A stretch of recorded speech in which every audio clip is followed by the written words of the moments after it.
बरं झालं सर्व आजी निघून गेली. नाही तर माझं काही खरं नव्हतं. काय चाललंय माझ्या क्लिनिक मध्ये? काय जत्रा भरली का इथे? अरे पेशंट आहे इथे, दिसत नाही तुम्हाला? अशी काळजी घेता तुम्ही त्यांची?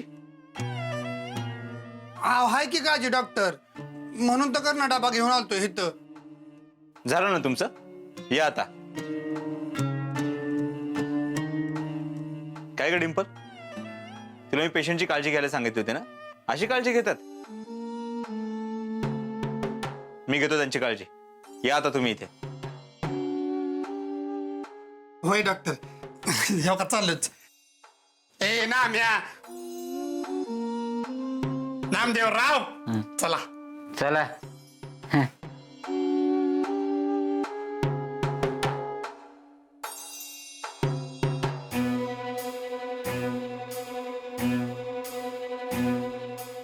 डॉक्टर, आमचं हे कसं येतो नाही, म्हणजे जेवले का? आणि त्यांची सगळी औषधं वगैरे दिली? हो, पोटभर जेवलेत ते. मी माझ्या हातांनी त्यांना गोळ्या दिल्या. त्यांना खूप काळजी वाटत होती तुमची, पण मी त्यांना सांगितलं तुम्ही आता बरे आहात. तुमचे आभार कसे मानू तेच कळत नाहीये बघा. तुम्ही आभार नाही मानले तर रागवणार नाही मी. खरं तर माझा मलाच राग येतोय. तुमच्याबद्दल मी किती गैरसमज करून घेतले होते ना, आणि सगळं उलटच निघालं. किती चांगले आहात तुम्ही, सगळ्यांची किती काळजी घेता.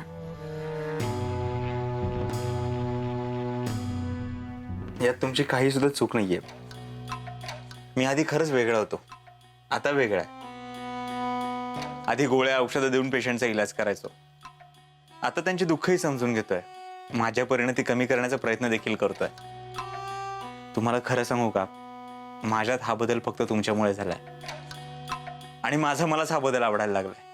माझ्यामुळे तुमच्या आयुष्यात चांगला बदल झाला, हे ऐकून खरंच खूप बरं वाटलं. मी असं कुठेतरी ऐकलं होतं, वयाच्या एखाद्या टप्प्यावर माणसाच्या आयुष्यात अशी एक व्यक्ती येते जी संपूर्ण आयुष्यच बदलून टाकते. माझ्या आयुष्यात आलेली ती व्यक्ती तुम्ही आहात. त्यामुळे तुमचे आभार कसे मानू हेच कळत नाहीये. तुम्ही आभार नाही मानले तरी मला राग नाही येणार. पण तरीही तुमचं खूप खूप आभार. तुमचेही खूप खूप आभार.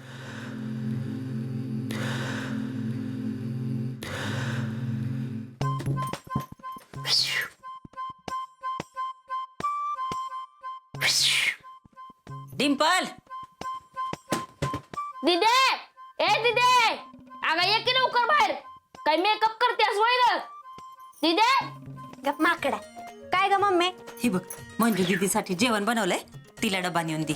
अगं पण तिनं मगाशीच बजा बापून नाम्या दादानं दिलेला डबा खाल्लाय. तरी बी दे, परत चला खाईल मन. मंगल, आज न सांगता एवढं चांगलं काम केलंयस बघ. अगं मंजू आपल्या घरच्या लेकी सारखी आहे. तिचं दुखलं खुपलं तर आपल्यालाच बघायला पाहिजेत ना. आज बरोबर बोलतेस बघ तू. मी जातो मंजू दीदीच्या घरी तिला मदत करायला. तुला चड्डी सांभाळायला येते का? चाललाय तिची काळजी घ्यायला. मम्मी, मी मंजू दीदीला डबा देऊन येते. वय जा.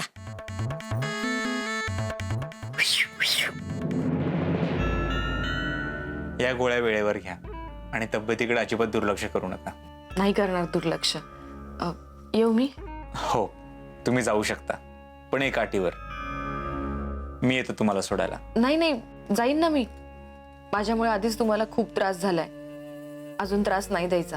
अहो त्रास कसला त्यात? त्रास तर मला तुम्ही सोबत नाही घेऊन गेला तर होईल.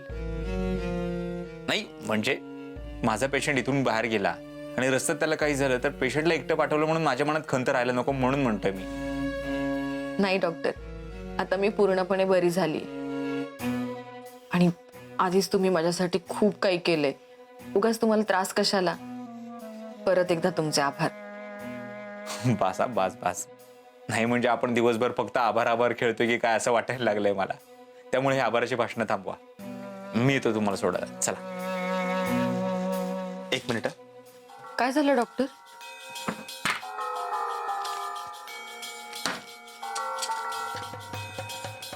बाहेर थंडी खूप आहे, त्यामुळे ही शॉल. Thank you doctor.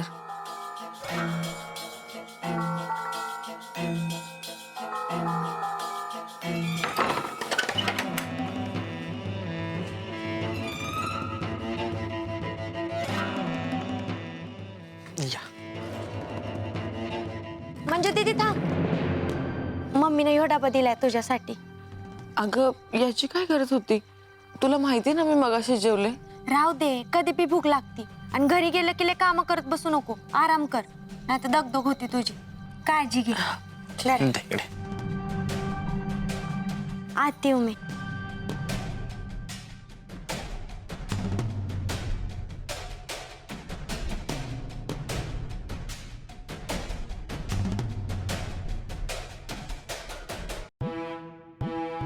घट्ट पकडून बसा, थंडी खूप आहे. उगाच चक्कर आली तर रिस्क नको.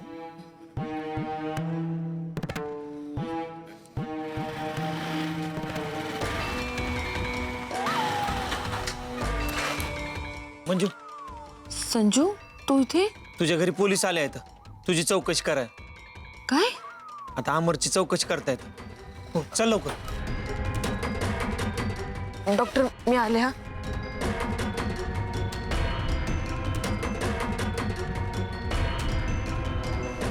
या पोलिसांना पण आत्ताच यायचं होतं हिच्या घरी.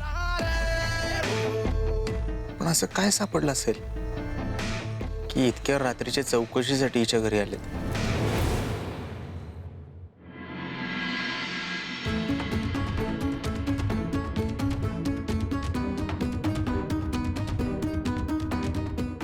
काय झालं? पोलीस आले होते ना चौकशीला? त्यांनी तुम्हाला काही त्रास दिला का? तुम्ही कसे आहात? काही नाही झालंय मला, नको पॅनिक होस. आधीच्या इन्स्पेक्टरच्या जागी नवीन इन्स्पेक्टर आलेत. आपण ते सुरेश पाटील यांच्यासोबत केलेल्या व्यवहाराची माहिती हवी होती त्यांना, बाकी काही नाही. इथे पोलीस आलेत हे ऐकूनच मी घाबरले होते. हल्ली तू खूपच घाबरायला लागलीस ग, त्यामुळे चक्कर आले असेल तुला. आता कशी आहेस तू? बरी आहे. तुला हजारदा सांगितलंय ना, स्वतःची काळजी घे, फार नको विचार करू. पण नाही. तुम्ही जेवलात का? हो, मी सगळं खाल्लंय. मी नको नको म्हणत असताना डॉक्टरांनी खूप सेवा केली माझी. तू खाल्लंस का काही? हो मी जेवले. तुम्ही गोळ्या घेतल्यात? हो, गोळ्या घेतल्या, डॉक्टरांनीच दिल्या. डॉक्टर खरंच खूप प्रेमळ आणि हुशार माणूस आहे. खरंच देव माणूस आहेत ते. हो ना, माझी सुद्धा त्यांनी खूप काळजी घेतली.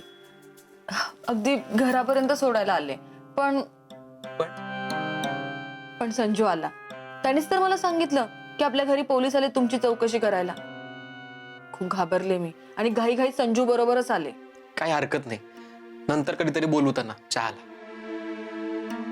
तुला सांगू, मला आधी वाटायचं की आपलं नशीब खूपच वाईट आहे, पण आता असं वाटतंय आपलं नशीब खूप चांगलं आहे. आपल्याला अशी माणसं भेटलीत एवढी चांगली. हो ना, अख्खं गाव त्या डॉक्टरांचं कौतुक करतं. सगळे त्यांना देव माणूस म्हणतात, तरी कसलाही गर्व नाहीये. किती डाऊन टू अर्थ आहेत ना. उलट आज माझंच कौतुक करत होते. मला म्हणत होते माझ्यामध्ये जो काही चांगला बदल झालाय तो सगळा तुमच्यामुळे झालाय. आज जे काही मला लोकांची दुःख कळतात, लोकांची मनं कळतात ना, ती फक्त तुमच्यामुळे. असं बरंच काही काही बोलत होते. तू आहेसच तशी. तुझ्या सानिध्यात येऊन कोणीही बदलेन बघ. आता माझंच बघ ना, तू आहेस म्हणून बरं होण्याच्या आशेवर जगतोय मी, नाहीतर कधीच संपून घेतलं असतं स्वतःला. अहो कशाला असं काही बोलताय हो तुम्ही? अगं खरंच, माझं नशीब सगळ्यात चांगलं म्हणून तू माझी बायको म्हणून आलीस. बसा, मी आलेच.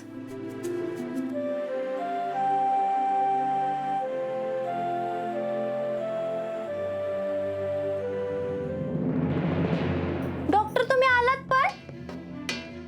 अयो, आणि डबा बी घेऊन आलात. आजकाल तुम्ही लय मंजू दीदीची, तिच्या नवऱ्याची सेवा करायला लागल्या. डिंपल अगं, एका डॉक्टरचं कामच असतं पेशंटची सेवा करायची. तुम्ही पेशंटची कशी आणि किती सेवा करता ना, हे मला चांगलंच माहिती. मंजू दीदीच्या नवऱ्याच्या जागी दुसरं कोणी असतं तर मी विश्वास ठेवला असता. पण तुम्ही ज्यांची सेवा केली ना, तो नवरा आहे मंजू दीदीचा. आणि तुम्हाला त्याचा किती राग येतो ना, हे मला माहित आहे. राग येतो नाही, राग यायचा. आता नाही येत. मग आता का बरं नाही येत राग? कारण आता मी बदललोय. माणसानं राग मनात धरून, द्वेष मनात धरून हाती काहीही लागत नाही. माणसाने सगळ्यावर प्रेम करावं, प्रेम द्यावं, प्रेम घ्यावं, कोणाचंही वाईट चिंतू नये. जमेल तेव्हा लोकांची मदत करावी, यातच खरं सुख आहे. बघितलं का मी किती बदललोय? डॉक्टर, मी बदललोय असं म्हणून कधी कोणी बदलत नसता. आणि मी तुम्हाला चांगलंच ओळखते. अख्खं जग बदलल पण तुम्ही आयुष्यात बदलणार नाही. मी तुझ्याकडे सर्टिफिकेट नाही मागितलं मी बदललोय की नाही याचं. तसंही तू विश्वास ठेव किंवा नको ठेव मला काहीही फरक पडत नाही. असंही तुला लवकरच कळेल मी बदललोय की नाही हे. ठीक आहे, आता मला बी बघायचंय तुम्ही किती बदलला आहे ती. आत येऊ. होशियार आहे ना डॉक्टर.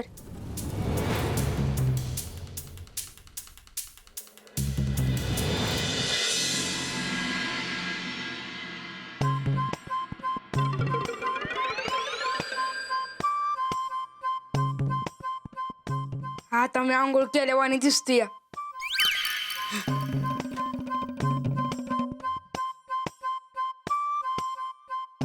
हायो लय पावडर आली. आता काय करू?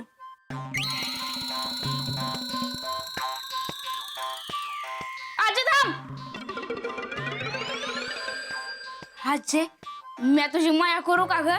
तुला कोणीकडे दिवस उजाडला रे माझी माया करायला? मला नाही येळ, मला जायचंय गावात फिरायला.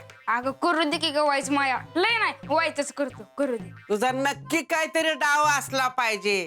मी काय तुला ओळखत नाही वे. अगं मंजू दीदीनं सांगितलं आपल्या माणसांवर माया करायची असती. मंजूनी सांगितलं रे. हा, मग कर. हा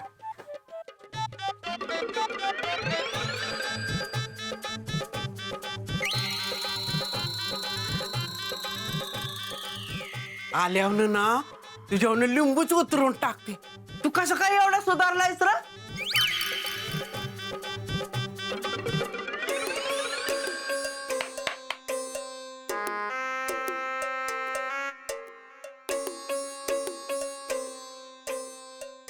टोन्या काय र आजकालच नाही तरी सकाळ सकाळी तयार होऊन बसतोय. तुला कोण म्हणलं ग मंजू दीदी येणार नाही? अरे तिची तब्येत बरी नाही मग कशी येईल ती? आमच्या परीक्षा जवळ आलेत. ती जर आली नाही तर आमचा अभ्यास कसा होणार? थांब मी मंजू दीदीला घेऊन येतो. टोन्या न ग बर का, तिला आरामाची गरज आहे. उगीच त्रास देऊ नको तिला. अगं मला अभ्यासाचं लय टेन्शन आलंय. टोन्या तू किती अभ्यास करणार आहे ना माहित आहे मला. जसं काय बोर्ड फाडून पहिला येणार आहेस. दीदी मला चॅलेंज करू नको काय. मी सम्राट बॉय आहे आणि सम्राट बॉय काय बी करू शकतो. काय बी करण्यापेक्षा गप क्लास मध्ये जाऊन अभ्यास कर. मला मंजू दीदीचा फोन आला होता. तुझी परीक्षा जवळ आली आहे म्हणून ती आज बी क्लास घेणार आहे. ए धनड तकड तकड तकड मंजू दीदी येणार, मंजू दीदी येणार, माझा अभ्यास घेणार. ए पुस्तक मंजू दीदी येणार आहे, मंजू दीदी येणार आहे, माझा अभ्यास घेणार. तकड तकड तकड तकड. डिंपे अगं मंजू आल्यापासून टोन्याचा अभ्यासाचं टेन्शनच नाही बघ मला. 24 तास नुसतं अभ्यासाचाच विचार करत असतोय बघ. चांगले चांगले.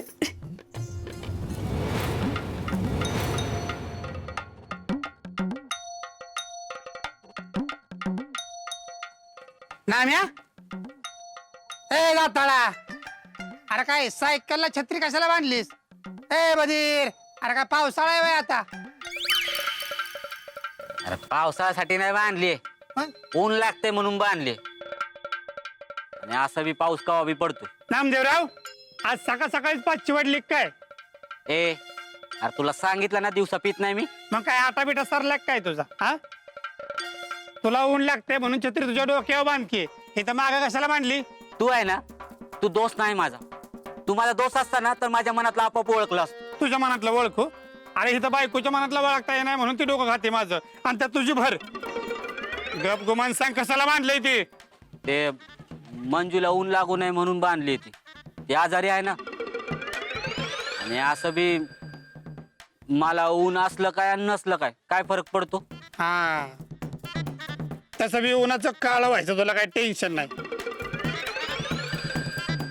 येतो मी पकड आणि जरा मॉलकडे लक्ष दे. ए ए कुठं झालास तू? येतो मी, मॉलकडे लक्ष दे. अरे त्या मंजूच्या नादी लागून पाक बधीर झालायस तू. हा. ए ए अरे का हे कामात गेलं सगळंच. मंजू आज येईल असं वाटत नाही. आराम करत असणार ती. हरकत नाही आली तरी. पण कमीत कमी फोन तरी करायला पाहिजे होता यार. काय झालं डॉक्टर? खूप टेन्शनमध्ये दिसतंय.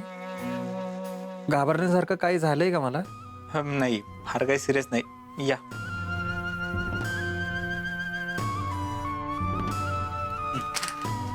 किती झाले? 100 रुपये.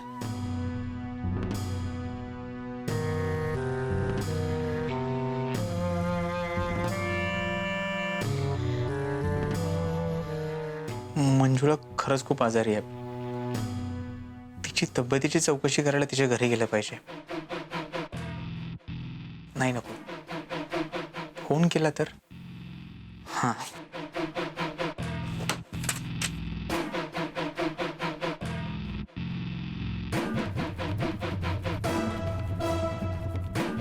शिट, रूम मध्येच राहायला वाटतं.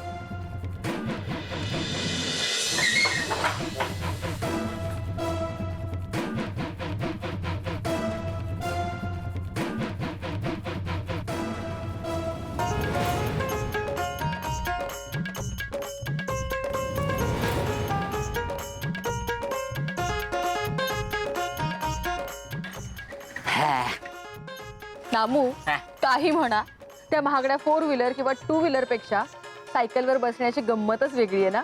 त्यात तुझी छत्रीची आयडिया लईच भारी बघ. भारी आहे की नाही? आता तुझ्यासाठीच नवीन घेतली आहे. बरं, परत जायचं असेल तर सांगा, तुला सोडतो मी. हो चालेल, हा, हा. मी येते. हो.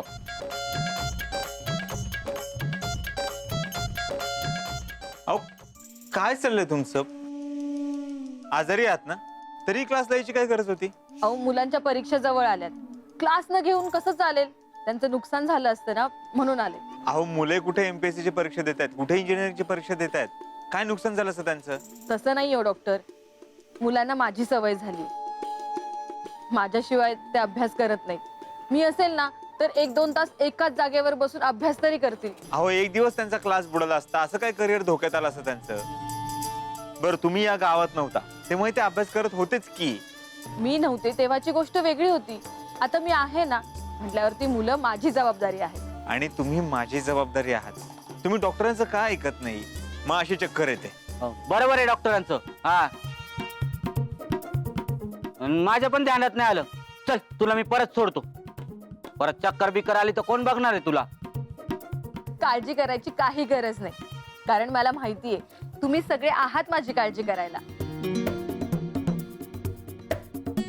आणि खरं सांगू का, मी इथं आले, मुलांना शिकवलं की मला बरं वाटतं. आणि त्यात चुकून मला जर काही झालं तर दवाखाना जवळच आहे, डॉक्टर सुद्धा आहेत. डॉक्टर, तुम्ही माझ्याकडून फीस थोडी घेणार आहे. तुमच्याकडून डबल चार्जेस घेतले पाहिजेत. आणि जे पेशंट माझं ऐकत नाही ना, त्यांना मी इंजेक्शन देतो.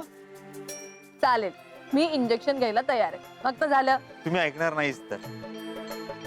बरं ठीक आहे, आलाच आहात तर घ्या क्लास, पण जास्त स्ट्रेस घेऊ नका. नाही घेणार. येऊ मी? मंजू दीदी आली, मंजू दीदी आली. ए मंजू दीदी आली. काय रे, आज एवढीच मुलं? अगं तू आजारी होती ना, मग त्यासने असं वाटलं असेल की तू आजारी म्हणून तू काय आज जाणार नाही, म्हणून ते आले नसते.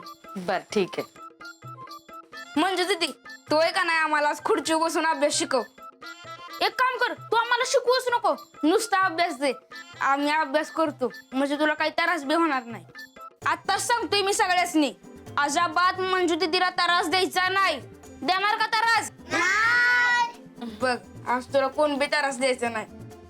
माझा स्मार्ट बॉय, किती काळजी घेतोस रे तू माझी. चला, सगळ्यांनी 5 ते 10 पर्यंतचे पाढे लिहून काढा.